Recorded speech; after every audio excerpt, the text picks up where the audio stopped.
ஒன்றாந்தேதி 6 மணி guessing கொடுத்ததில் all போர்டுக்கு 3 winning வந்திருக்கு. 2 நம்பர் கொடுத்ததில் பி போர்டுக்கு 7 பாஸ் ஆகிருக்கு.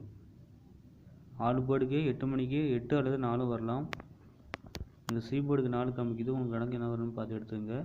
கேரளா லாட்ரி ரிசல்ட்டு பேஸ் பண்ணி இப்போ 8 மணிக்கு எடுத்து பாருங்கள். நாளைக்கு அதே மாதிரியும் கேரளா லாட்ரி பேஸ் பண்ணி 1 மணி கெஸ்ஸிங் எடுங்க. கண்டிப்பாக வின்னிங் ஏதாவது ஒரு நம்பர் பாஸ் ஆகும். அதுலேருந்து எனக்கு கெஸ்ஸிங் கொடுத்துருக்கா சி போர்டுக்கு 8 அல்லது 4 வரலாம்.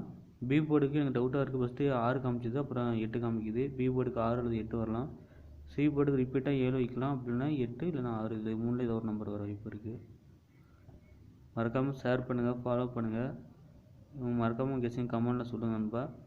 பிடிச்சிருந்தாலும் லைக் பண்ணுங்கள், ஷேர் பண்ணுங்கள்.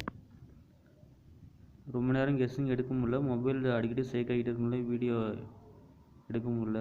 முடிஞ்சால் வீடியோ போகிறேன் நண்பா. வேறு மொபைல் வாங்கிட்டேன்னா கண்டிப்பாக தொடர்ந்து வீடியோ வந்துகிட்டே இருக்கும். நிறைய பேர் ஃபாலோ பண்ணாமல் கமெண்டில் கேட்குறீங்க. முடிஞ்சால் பிடிச்சிருந்தா ஃபாலோ பண்ணுங்கள். Thank you friends. கேரளா லாட்ரி சேனலில் வீடியோ வந்து மார்னிங் வரும் நண்பா. நான் நைட்டு உட்காந்து கெஸ் பண்ணி போடுறேன். Thank you friends.